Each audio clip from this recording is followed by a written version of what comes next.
Bonjour et bienvenue à la présentation de la nouvelle structure haut niveau volet féminin.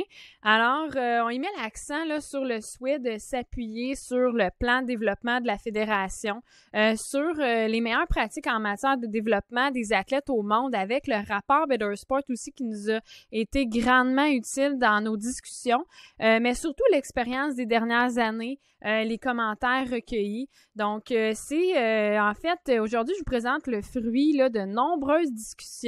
Voilà, on y va ensemble. Donc, pourquoi implanter une nouvelle structure haut niveau? En fait, c'est pour que nos équipes du Québec soient parmi les meilleures du pays, pour avoir plus d'athlètes québécois sur l'équipe nationale, puis que celle-ci occupe des rôles importants pour faire naître la première ligue élite en 2025, pour développer de nouvelles entraîneurs, des arbitres, des organisatrices, même des futures femmes leaders dans le monde du sport. Puis pour instaurer aussi finalement une nouvelle culture du baseball chez les filles, avoir une plateforme pour montrer plus de modèles, pour ainsi augmenter plus le nombre de femmes entourant le baseball au Québec en général. Excusez, j'essaie de changer la diapo. Donc, nouvelle structure proposée. En fait, c'est une vision qui colle davantage au niveau de maturation des athlètes plutôt qu'à l'âge proprement dit. Donc, on le sait, c'est pas toutes les filles qui débutent à la même âge. Ils n'ont pas toutes la même chance d'avoir le même encadrement, le même volume. En fait, on peut avoir des filles très athlétiques, puis on veut pas brimer le niveau de maturation, en fait, des athlètes. Donc, il y en a qui vont se développer physiquement plus tard, d'autres qui vont arriver à maturation un petit peu plus tôt. Donc, chacune des nouvelles catégories chevauche, là, en quelque sorte, celle qui précède et la prochaine, ce qui nous permet, là, d'assigner les meilleurs athlètes dans un calibre qui leur est approprié, peu importe leur âge. Celles qui émergent plus tôt, donc, vont se voir jouer plus tôt que prévu avec les plus vieilles. Puis celles qui sont à maturation plus tardive, ils seront pas pénalisés, puis même qu'ils vont venir rehausser le calibre de la catégorie inférieure. Donc, on veut pas en échapper trop tôt. On veut leur offrir le bon encadrement au bon moment, sans priver ou même brimer là, celles qui pourraient être excellentes un petit peu plus tôt en bas âge. Donc, au niveau de la nouvelle structure, donc on y va aussi avec des nouveaux noms qui représentent bien chacune des catégories. Donc, si je vous présente ici, donc on commence avec le Espoir, qui était auparavant appelé 14U. Ensuite, Relève qui était le 16U.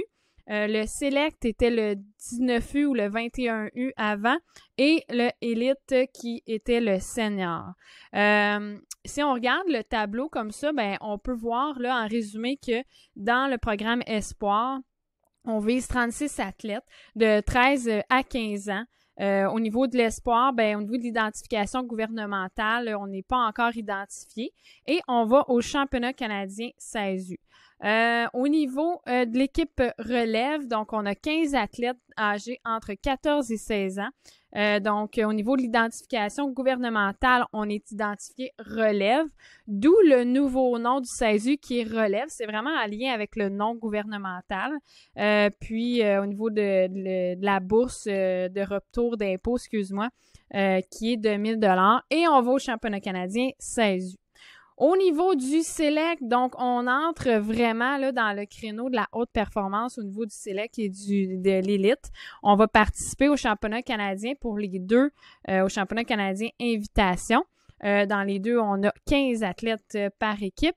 Au niveau des âges, au niveau du Select, on est vraiment dans un tremplin vers la haute performance qui est l'élite. Donc, on a 16 à 21 ans. Donc, on permet une transition entre le relève et l'élite. Puis, en fait, ça va être une équipe qui va être composée de filles qui sont identifiées relève ou élite, donc à 1 000 ou 2 000 $ de retour d'impôt. Et pour l'élite, donc, c'est des athlètes âgés de 18 ans et plus. Et certaines athlètes auront l'identification gouvernementale élite. de 2000 $. Donc, si on approfondit un petit peu plus chacune de ces catégories, donc allons-y avec l'espoir, qui est vraiment la porte d'entrée du programme d'excellence à partir de 13 ans. Donc, l'espoir, en fait, on veut 36 jeunes athlètes, comme on le dit, des espoirs à qui on va offrir des opportunités d'améliorer leurs habiletés, de se mesurer aussi aux autres meilleures filles qui sont aussi des espoirs du Québec dans un environnement d'athlètes 100% féminines. Donc, dans ce groupe, on va pouvoir identifier une équipe qui ira au championnat canadien 16U, l'entraîner et la préparer pour aller vers ce championnat-là. Mais sinon, c'est vraiment des camps de fin de semaine pour tout ce groupe de 36 athlètes-là. Donc, ce qu'on veut viser, c'est la prise de contact avec les joueurs. Premièrement, on veut les connaître. On veut enseigner des bases, mise à niveau des habiletés, prendre connaissance des exigences du programme aussi pour les parents, pour les athlètes, prendre contact avec différents entraîneurs invités, des intervenants. Évidemment, jouer entre filles, mais à un niveau un petit peu plus élevé, apprendre à s'entraîner, apprendre à compétitionner, qui est dans le développement à long terme de l'athlète. La formule, c'est des camps de fin de semaine, des pratiques, des parties, des ateliers. Puis, il y a 15 athlètes qui vont être sélectionnés pour aller vivre une première expérience de championnat canadien au championnat canadien 16U. Pour la catégorie relève, on est vraiment dans le développement vers la haute performance. C'est un gros programme assez sérieux. C'est la poursuite du développement des joueurs. On rehausse le niveau de compétition vraiment, et même entre elles, je dirais. Là, on rentre vraiment dans le collectif, la prise de décision, les situations au bâton. On apprend à s'entraîner, on apprend à compétitionner. Puis au niveau de la formule, on parle de camp préparatoire au printemps. De matchs contre le 15U1, le 15U2A, des pratiques de perfectionnement à la semaine avec 3 pôles, donc soit à Montréal, Québec ou Mauricie, des pratiques collectives la fin de semaine, puis des tournois dont avec la nouvelle formule de haut niveau chez les gars, on va participer au 15U2A bronze, donc comme j'ai dit tantôt, dans le fond, on va au championnat canadien 16U. Pour les athlètes qui sont dans l'équipe relève et dans l'ABC, il y a une saison à l'automne et un camp de perfectionnement à l'hiver en Floride. Et ce programme, on parle environ de 40 à 45 matchs et plus de 60 heures de pratique là, pendant l'été. Ensuite, Select. Donc, Select, c'est vraiment le tremplin à la haute performance. Souvent, les athlètes sont plus jeunes ou ils sortent du programme relève, sinon à maturation un petit peu plus tardive, comme je disais au début. Ce groupe-là, il mérite une attention particulière. Ils sont dans la mire ou bientôt pour faire l'équipe nationale. On veut vraiment leur donner des grandes responsabilités, du temps de jeu significatif à leur position ou peut-être à celle qui est pressentie pour l'équipe nationale. Bref, c'est vraiment le tremplin. Là. Le mot le dit, on veut accélérer le développement de ces athlètes et augmenter la visibilité. On poursuit peaufine le développement des joueuses, on veut rehausser son niveau de compétition, on travaille encore le collectif, la prise de décision, les situations au bâton et l'appropriation de sa position des responsabilités, donc un petit peu plus spécifique, s'entraîner pour atteindre des objectifs précis. Et l'objectif, c'est de placer des joueuses québécoises sur l'équipe nationale dès l'équipe Select. La formule, c'est des camps préparatoires au printemps, une saison estivale dans la nouvelle Ligue 15U3A la fin de semaine, quelques matchs la semaine. Les pratiques de perfectionnement la semaine sont sous 3 pôles aussi, donc Montréal, Québec, Mauricie. On a des grosses pratiques collectives la fin de semaine. On vise un tournoi aux États-Unis. J'ai fait un petit point d'interrogation. On ne sait jamais avec la COVID, avec tout ça. Donc, on est en train de regarder ça pour 2022. Sinon, l'équipe élite est dans la Ligue Can-Am Pro qui est nouvelle en 2022, mais il y a 3 athlètes qui seront invités à chacune des fins de semaine.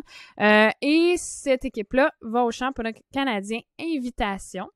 Pour les athlètes qui sont Select et à l'ABC, il y a une saison à l'automne, camp de perfectionnement en Floride pour ces athlètes-là.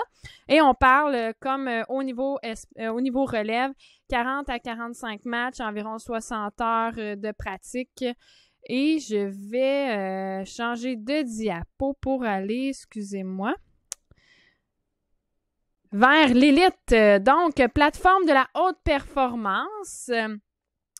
Le nom le dit, donc des athlètes plus vieilles, peut-être déjà sur l'équipe nationale, présent au passé, un groupe toujours en développement, mais qui met l'accent vraiment sur la victoire, la performance. Ça sera un petit peu plus grand dans les objectifs. Donc, on peaufine le développement des joueuses, on élève un petit peu les standards de la haute performance, on continue le collectif, la prise de décision, situation au bâton, appropriation de sa position, des responsabilités, s'entraîner vers des objectifs plus précis, donc aller au meilleur de soi-même, clairement, puis placer des joueurs sur l'équipe québécoise nationale et gagner l'or au championnat canadien. La formule, camp préparatoire au printemps, saison estivale dans la Ligue, 15U, 3A les fins de semaine, quelques matchs la semaine, pratique de perfectionnement la semaine sous 3 pôles, Montréal, Québec, Mauricie, pratique collective la fin de semaine. On est dans la Ligue Can-Am Pro, donc Montréal, Toronto, Boston, New York pour 2022. La Ligue, on est encore en développement avec André Lachance de Baseball Canada. Mais on vise minimum 2 fins de semaine pour 2022 et la nuit suivante, on tomberait à 4. Donc, chacune des villes, Montréal, Toronto, Boston. Là, j'ai marqué Montréal, mais je viens de penser, c'est Trois-Rivières, donc vraiment désolée. Donc, Trois-Rivières, Toronto, Boston, New York. Ça va être une partie, on aimerait bien recevoir ces villes-là au stade. Donc, ça va être des beaux événements. Donc, pour 2022, 2 fins de semaine et ensuite, ce serait 4 fins de semaine. Chaque ville reçoit les autres. Ensuite, championnat canadien, invitation, on va chercher l'or. Et les athlètes qui sont dans l'équipe élite et dans l'ABC, il y a une saison à l'automne et un camp de perfectionnement en Floride. On parle pour le même nombre de matchs, même nombre d'heures d'entraînement. Alors, toute cette belle structure-là, en 2025, la structure aura développé entre 60 et 90 joueuses au niveau de 16 ans et plus, capables de faire naître la première ligue élite de 4 à 6 équipes. Je pense que c'était une problématique, donc après les équipes du Québec ou quand l'engagement devient trop grand avec le travail, on veut quand même être capable de jouer à un bon niveau, les filles, donc on veut créer une bonne ligue élite avec toutes ces filles qui auront passé dans les équipes du Québec, qui vont pouvoir continuer à jouer jusqu'à temps qu'ils peuvent, même que j'aurais peut-être le goût, moi aussi, de m'y joindre, même si je suis rendue une maman. Donc, bien hâte de mettre ce beau projet-là à jour. Dans toute cette structure de haut niveau, où se situe l'ABC? Donc, c'est vraiment comme un sport-études, on s'occupe de la off-season. On est vraiment là pour peaufiner dans tout ce qui est... Donc là, je vous ai présenté vraiment le programme de haute performance estivale. L'ABC vient se retrouver dans le off-season, donc quand la saison finit. Puis son objectif, c'est vraiment d'amener les athlètes au prochain niveau. Donc, on a des athlètes de secondaire 4 à université. Si ton prochain niveau, c'est l'équipe nationale, c'est ça. Si ton prochain niveau, c'est l'équipe espoir, puis tu fais partie, c'est l'équipe relève et tu fais partie de l'espoir, c'est ça qu'on vise. Donc, on veut amener nos athlètes au prochain niveau. Nouveauté aussi, donc il n'y a pas juste le coordonnateur de la fédération qui est moi, qui va gérer tout ça. Donc, une grosse structure comme ça a besoin d'une grande équipe pour coordonner le tout. Donc, la fédération confie à l'ABC, volet féminin, la coordination de la structure du haut niveau. Donc, c'est des responsabilités déléguées qu'on va travailler ensemble. Donc, c'est eux qui vont faire la confection, la révision annuelle du plan de développement. Donc, de garder toute cette structure-là uniforme, mais aussi dans le développement, qu'est-ce qui fonctionne moins bien. Donc, de l'ajuster aussi aux commentaires de ceux qui le vivent. Coordination des activités de ces programmes, calendrier des activités, avoir un calendrier équilibré pour nos athlètes. Recrutement, processus de sélection, compétition, sélection, encadrement, supervision des entraîneurs, communication au niveau des athlètes, parents, les sports-études, les ligues. Donc, ça va être maintenant avec l'ABC que vous allez communiquer plus précisément. Réservation des terrains, des plateaux, développer des ententes aussi. Donc, on travaille sur avoir notre propre terrain pour faciliter avoir de l'équipement plus professionnel qu'on peut laisser là et que tous nos athlètes puissent l'utiliser. Donc, avoir des bons partenariats, créer des programmes de perfectionnement aussi. Puis, on aimerait beaucoup innover et avoir une convention annuelle des entraîneurs, des femmes entraîneurs, donc, et qu'on puisse utiliser nos athlètes pour nous aider et apprendre dans tout ça. Alors voilà pour ce qui est de la nouvelle structure haut niveau.